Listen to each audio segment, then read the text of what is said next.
Bismillah, Assalamualaikum warahmatullahi wabarakatuh. Sahabat Dodi Saputra Berkarya, bertemu lagi dengan saya hari ini di momen yang spesial. Alhamdulillah, subscriber saya sudah 100 lebih ya. Ini patut disyukuri. Mudah-mudahan dengan selalu bersyukur, nikmat itu akan bertambah. Dan terima kasih atas dukungan teman-teman yang sudah subscribe, like, share, dan sudah memberikan komentar-komentar. Mudah-mudahan channel ini makin berkembang dan makin maju besar, mudah-mudahan, dan memberikan manfaat yang banyak untuk seluruh penonton dan warga negara Indonesia dan dunia. Amin ya rabbal alamin. Oke, sebelumnya saya doakan teman-teman semua dalam keadaan sehat walafiat, kemudian juga lancar segala urusannya dan dimudahkan segala pekerjaannya dan dilancarkan rezekinya. Nah, untuk itu saya hari ini bangga sekali dengan teman-teman yang terus mendukung saya. Ya, terima kasih atas dukungannya. Ya, semoga dibalas oleh Allah Subhanahu wa taala dengan balasan yang setimpal. Amin ya rabbal alamin. Nah, oke. Teman-teman sekalian, hari ini saya akan berbagi tentang suatu hal yang super sekali ya. Artinya sesuatu yang memang harus saya sampaikan karena ini perjuangan yang sangat berharga dan ini mudah-mudahan bisa memberikan tolak ukur, pengalaman, wawasan tentang suatu kajian khusus yaitu guru honorer. Kenapa saya angkat ini? Karena guru honorer sekarang ini sudah banyak sekali di Indonesia, negara kita, dan butuh sekali motivasi-motivasi untuk bisa lebih berkembang, maju, dan juga untuk meningkatkan kompetensi dirinya sebagai seorang guru. Nah, mau tahu lebih lanjut? Mari kita simak sampai habis. Check it out. Baik, sesungguhnya guru honorer ini tidak jauh beda dengan guru yang lainnya. Dia sama-sama masuk kelas, sama-sama mengajar, sama-sama melatih, mendidik, membina, dan juga sama-sama di sekolah yang sama. Ya, mereka juga mempunyai kegiatan yang sama seperti upacara bendera, seperti agenda Jumat, agenda-agenda yang lainnya, agenda yang sifatnya kedinasan, sama, rapat-rapat sama. Tapi apa yang membedakannya? Yang membedakannya hanya satu saja, yaitu dari segi income atau pendapatan atau gaji. Nah, apakah hanya gara-gara satu saja hal yang membedakan itu akan membuat mereka lemah, lesu, lumai, loyo? Tapi tidak. Sebagai guru honorer yang menjaga niatnya, menjaga niat ikhlasnya, keikhlasan hatinya untuk mendidik negara anak bangsa ini, dia akan terus tetap semangat bagaimana supaya anak bangsa ini makin cerdas, ya, makin berkarakter dan makin berakhlak mulia. Nah, sebagai seorang guru honorer tentu mempunyai pengalaman-pengalaman yang tidak akan terlupakan, termasuk saya sendiri. Ya, saya bisa berbagi di sini karena pernah juga merasakan sebagai guru honorer lebih kurang 3 tahun menjadi guru honorer ya di satu sekolah, yang itu memang luar biasa sekali pengalamannya. Maka saya beri judul video ini dengan perjuangan super guru honorer. Mudah-mudahan teman-teman nanti bisa terinspirasi, bisa mengambil pelajaran dari berbagai kisah-kisah ya, pengalaman-pengalaman dari seorang guru honorer. Baik, kita simak lanjut. Nah, pada prakteknya guru honorer ini ketika dia berangkat dari rumah menuju ke sekolah, dia harus yang pertama menjaga niatnya sebagai guru. Tak ubahnya sebagai guru yang lain, pegawai-pegawai yang lain, dia harus menjaga niatnya untuk mencerdaskan anak-anak bangsa. Niat yang tadi itu baik akan diiringi dengan action atau perbuatan. Selama di kelas dia mengajar, mendidik, melatih, membina anak-anak dengan maksimal, sehingga tidak ada kata menyerah, tidak ada kata mundur. Yang ada hanya bersungguh-sungguh terus, berikhtiar, berusaha terus semaksimal mungkin, sebisa mungkin, dan berkorban waktu, tenaga, pikiran, bahkan mungkin uang untuk bisa sampai ke sekolah atau madrasahnya. Nah, itu baru segelintir perjuangan baru, belum lagi yang lain. Apa itu? Ketika ia hendak pulang ke rumah, yang dia bawa mungkin hanya tangan kosong saja, bahkan untuk bensin kendaraan bermotor pun mungkin kurang begitu, atau pas-pasan gitu. Artinya tidak ada sesuatu yang dibawa lebih. Tapi dia harus ingat bahwasanya rezeki itu bukan hanya sebatas penghasilan atau uang saja, tapi dia harus ingat bahwasanya rezeki yang dia dapatkan adalah rezeki berupa keluarga, kesehatan, ya, kesempatan, kemudian juga nikmat-nikmat yang lain. Bahwa dia yakin suatu saat nanti dia akan mendapatkan rezeki yang jauh lebih besar karena rencana Allah jauh lebih indah dibanding rencana manusia. Nah, untuk itu sebagai guru honorer harus ingat betul, ternyata perjuangan hari ini tidak akan dibalas hari ini pula, tapi nanti. Itu rahasia Allah Subhanahu wa taala. Mudah-mudahan guru-guru honorer semua tetap menjaga niatnya tadi yang pertama, yang kedua tetap menjaga semangatnya dan bersungguh-sungguh dalam mendidik peserta didik. Nah, berikutnya adalah guru honorer harus tahu bahwa setelah ini, hari ini masih ada hari esok. Artinya apa? Hari ini merupakan pijakan, merupakan bentuk dasar untuk beranjak ke hari esok. Ketika teman-teman hari ini masih sama dengan hari yang lain kemarin, artinya teman-teman tidak mengupgrade diri sendiri, maka hasilnya akan sama saja. Tapi jika hari ini teman-teman berusaha untuk mengenali diri, apa hobi teman-teman, kemudian apa minat teman-teman, bakat teman-teman, maka silakan disalurkan hobi bakat itu agar teman-teman bisa memberikan kontribusi yang positif terhadap lingkungan sekitar. Contohnya teman-teman hobi bisa di bidang olahraga, teman-teman bisa membuka les olahraga atau membuka les baca Al-Quran, atau bisa membuka rumah tahfiz, atau bisa memberikan les-les atau bimbingan belajar. Artinya teman-teman tidak melulu berfokus pada satu di sekolah saja, tidak, tapi ketika pulang sekolah teman-teman masih bisa juga beraktivitas sebagai layaknya seorang guru juga, yaitu guru-guru mungkin bimbingan belajar atau guru les. Nah, itu contoh kecil baru yang bisa teman-teman lakukan ketika pulang dari sekolah. Nah, sekarang teman-teman coba lihat peluang-peluang yang ada di sekitar teman-teman. Sebagai guru honorer tidak untuk kemungkinan untuk ikut-ikut lomba-lomba atau event-event baik skala daerah, skala kota maupun skala provinsi maupun skala nasional. Teman-teman punya hak yang sama untuk bisa ikut dalam event-event tersebut, lomba-lomba, apakah itu kegiatan workshop yang lain sebagainya.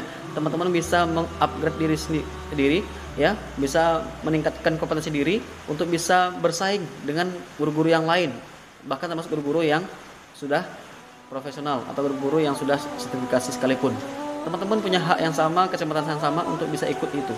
Jadi teman-teman tidak boleh minder, tidak boleh patah semangat, ya, tidak boleh mundur diri, harus tetap semangat terus bersaing dan berkompetisi dengan guru yang lainnya, karena itu merupakan suatu hal yang mutlak pada hari ini. Nah, di zaman milenial ini teman-teman sudah harus bisa membuka mata, membuka hati, membuka pikiran bahwasanya sekarang itu persaingan semakin sengit. Ketika teman-teman tidak menunjukkan sesuatu yang positif, maka dari itu teman-teman harus berusaha untuk meningkatkan kompetensi diri teman-teman agar teman-teman tetap bertahan dan tetap tidak tereliminasi dari persaingan itu. Nah, untuk itu teman-teman harus bisa menjaga ini sehingga suatu saat nanti ketika ada kompetensi tertentu teman-teman bisa ikut dan menjadi seorang pemenang, ya, bukan pecunda. Nah, berikutnya teman-teman masih punya harapan, masih ada peluang-peluang khusus, yaitu ketika teman-teman bertarung di seleksi calon pegawai negeri sipil. Nah, inilah yang sudah saya lakukan juga di tahun 2018 yang lalu. Nah, saya memang alumni kampus swasta, tapi tidak tertutup kemungkinan untuk bisa bersaing dengan kampus-kampus negeri yang lain, bahkan kampus-kampus yang ternama sekalipun. Artinya apa? Jangan pernah ciut, kuatkan mental, ya, usaha maksimal dan doa yang setiap hari dapalkan kepada Allah Subhanahu wa taala, dan juga jangan lupa minta doa dari keluarga, orang tua maupun orang-orang di sekitar kita. Nah, untuk itu teman-teman harus berusaha untuk berikhtiar dan bertawakal. Apa itu ikhtiar? Yaitu berusaha semaksimal mungkin untuk bisa meraih sesuatu, dan juga bertawakal, yaitu apa? Berserah diri kepada Allah setelah berusaha. Artinya apa teman-teman? Tidak hanya fokus kepada salah satu kemampuan teman-teman, yaitu pikiran saja tidak, atau otak tidak, tapi teman-teman juga harus bisa bahwasanya otak, pikiran dan kesempatan itu adalah Allah Subhanahu wa taala yang mengaturnya. Rezeki kita pun juga demikian. Kita tidak tahu setelah hari ini, setelah tahun ini, tahun depan kita akan mengajar di mana, mendidik di mana, mengabdi di mana, tidak akan tahu. Yakinlah itu. Tapi teman-teman yakinlah, selagi teman-teman hari ini menyusun, ya, menapaki tangga-tangga perjuangan itu, maka niscaya suatu hari nanti akan berbuah manis. Yakinlah itu. Karena dengan demikian teman-teman akan tetap semangat, tetap optimis untuk meraih kesuksesan sebagai seorang guru. Nah, guru honorer itu hanya sebatas label saja. Fungsi dan tugasnya tetap sama, yaitu menjadi pendidik, pembimbing, pelatih yang profesional, insya Allah. Untuk itu teman-teman harus tetap saja memiliki semangat, memiliki tekad untuk tetap, ya, mencerdaskan kehidupan anak bangsa. Baik, berbicara tentang honorer, kita tidak akan terlepas dari namanya gaji. Nah, ini sesuatu yang sensitif sebenarnya, tapi saya tidak akan sebutkan berapa gaji teman-teman atau gaji saya ketika honor di tempat yang lama. Nah, saya hanya bisa menyampaikan ya kesimpulan dari seorang honorer itu. Ya. Berapapun gaji yang teman-teman dapatkan, berapapun penghasilan yang teman-teman terima dari atasan atau mungkin pihak sekolah atau madrasah, itu teman-teman adalah harus bisa melihat dari segi maknanya. Apa artinya? Bukan jumlahnya, tapi nilainya. Ketika teman-teman mendapatkan sekian ya dengan besaran uang sekian per bulan, maka teman-teman harus bisa melihat ternyata ini baru segelintir yang teman-teman dapatkan, sementara yang lain lagi sisanya itu sedang Allah persiapkan untuk teman-teman. Yakinlah itu. Ya.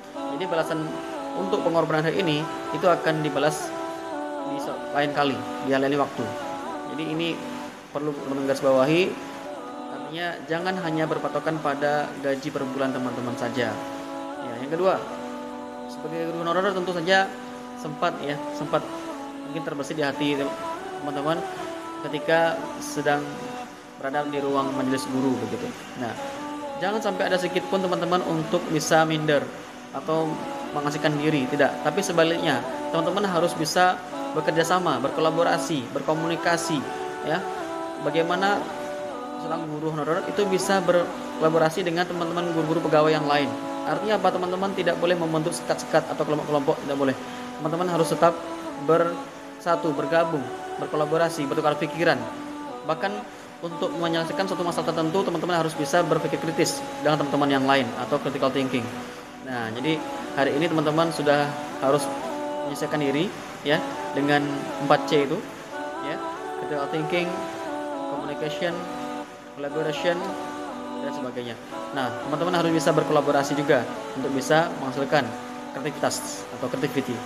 Nah, untuk itu sebagai guru yang kreatif dan inovatif, teman-teman juga memiliki kesempatan yang sama, peluang yang sama untuk bisa lebih baik lagi, lebih meningkatkan kompetensi diri lagi, sehingga teman-teman tidak ada istilah tergusur atau tereliminasi.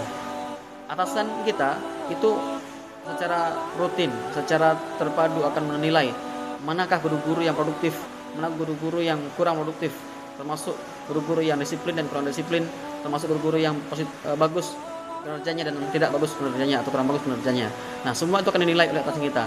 Nah, tentu kita tidak mau hal-hal buruk terjadi pada kita ya. Nah, untuk itu tetaplah berada pada hal-hal yang sesuai dengan tugas dan fungsi teman-teman, kemudian berikan kontribusi yang lebih dari yang lain dan memberikan tunjukkan bahwasanya kita itu memang beda. Artinya beda dalam hal sebagai seorang guru, baik itu beda kemampuannya, kreativitasnya dan inovasi-inovasinya.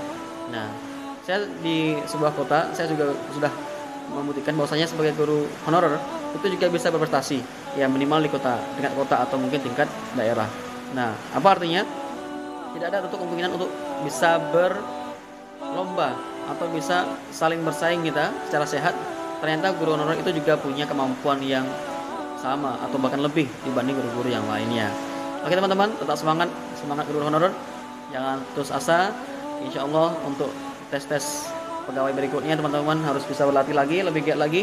Selamat berlatih, pelajari buku-buku, pelajari konten-konten yang ada di media online, termasuk latihan-latihan soal, dan siapkan untuk testing ya atau lomba-lomba dan sebagainya. Kerahkan semua potensi teman-teman, ya keluarkan potensi semuanya untuk bisa menjadi seorang guru yang profesional. Mudah-mudahan saya doakan teman-teman honorer cepat diangkat sebagai pegawai negeri. Amin ya robbal alamin. Oke ya. Terima kasih teman-teman sudah menyaksikan video ini. Mudah-mudahan bermanfaat untuk teman-teman semuanya. Mohon maaf jika ada kekhilafan. Bila taufiq wal hidayah. Assalamualaikum warahmatullahi wabarakatuh.